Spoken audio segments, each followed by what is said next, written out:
Yo, what's up, AKAPADers? Your boy here. I got a nice new hotness Shuri action figure. We're going to be opening this while I'm talking. I want to show it off because I love Shuri. So, this subject, this idea for this video, it's been pecking inside my gray matter like a woodpecker. I've seen Wakanda Forever, and I talk about this a lot. To properly absorb, and I call it receiving. To receive a movie, modern day movies, modern day blockbusters, modern day tentpoles, you have to see them more than once. You have to probably 5 to 7 times, 5 to 6 times. I've said this a lot. So I've been watching Wakanda Forever. Between streaming, taking calls, it's just on endlessly ever since it dropped earlier this month on Disney Plus. This is one of the benefits. This is one of the things why I love streaming services, because I get to absorb and receive movies my particular way.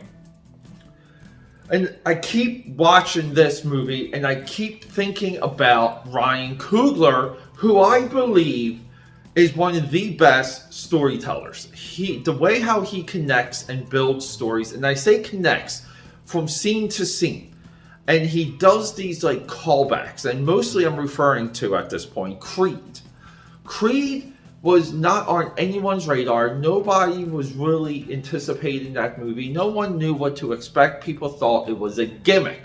And we got Creed, and what he gave us was something deeper, more insightful, and dare I say, a level of social commentary that was perfect. It was perfect social commentary. But we basically get a dude who is lost and he wants to prove himself. And that's the story of Creed. And it all happens. And along the way, we get Sylvester Stallone, we get Rocky back, we get the Adrian restaurant, we get some awesome shots of South Philly. But then he does the same thing with Black Panther. Like, Black Panther drops. People were excited for that movie, but the impact no one predicted.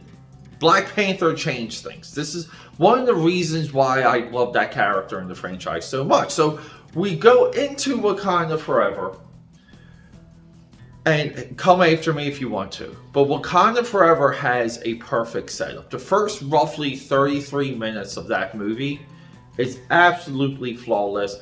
There's multiple plot threads set up. There's multiple new characters, new situations, even new environments and new threats introduced perfectly in what we might want to call the third act. Now, most modern movies have 5 acts. That's a lot of people miss that point when they discuss movies nowadays. This is why I say film criticism is just like that. There's no 3-act structure anymore.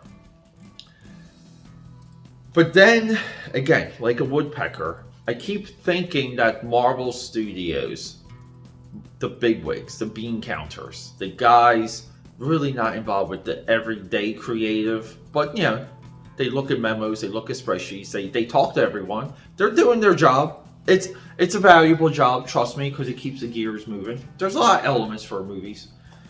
Did Marvel Studios destroy Wakanda Forever for Ryan Coogler? I believe Ryan Coogler even had, it just seemed, look, and I'm talking out of my feelings, off of the marrow of my bones, but I just feel like Coogler had more of a solution, more of an idea, more how he wanted to play with the death of Chadwick Boseman, more with the passing of the Black Panther in that environment.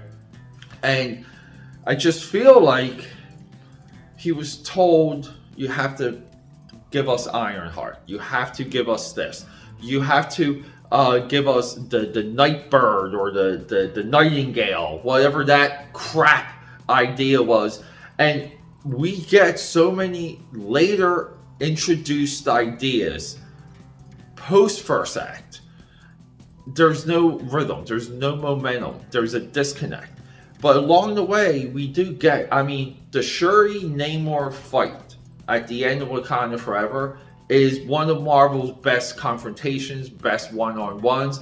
You almost say that was the ending of the movie. That's how the movie should have wrapped up. But then we get this bigger, like conglomerate cluster F battle.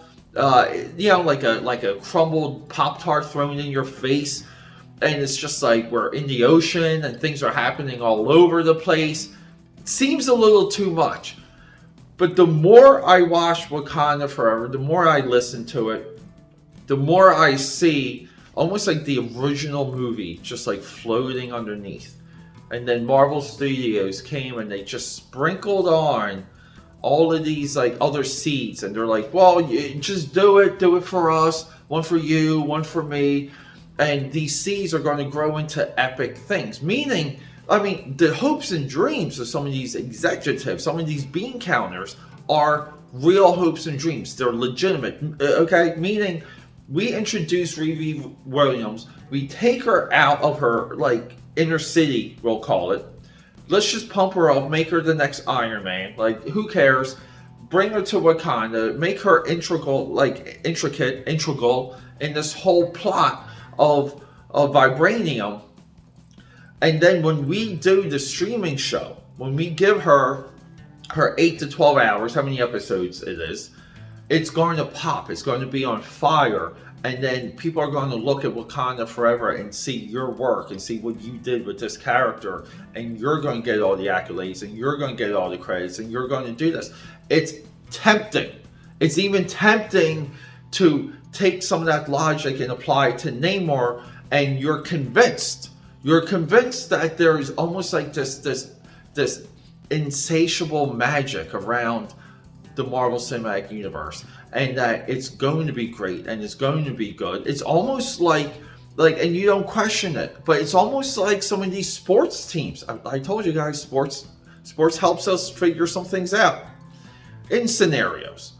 But it's almost like a sports team that somehow has a magic that doesn't lose, but they don't have structure, culture, principles.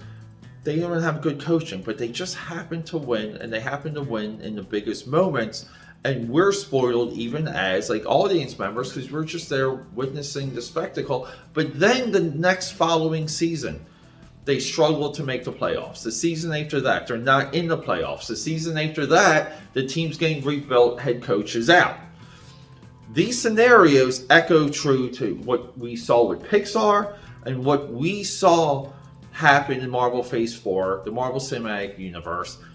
It's a culture problem more than anything. And I will, because the more I watch it, I will back Wakanda Forever as a movie, but it's a lost and stolen movie, and I will back it really for that beginning and that confrontation at the end, and everything kind of, the guts of it, the middle has to go. But there's real artistry and there's real attempt in Wakanda Forever, and that's also what makes it sad and tragic. Also, a lot of those elements are a part of movies that echo later, meaning they get rediscovered, redistributed, re-looked at, look at, great example, latest action hero, Demolition Man. As I was growing up, those movies were maligned, they were butchered, they were chopped, and now they're a part of essential viewing.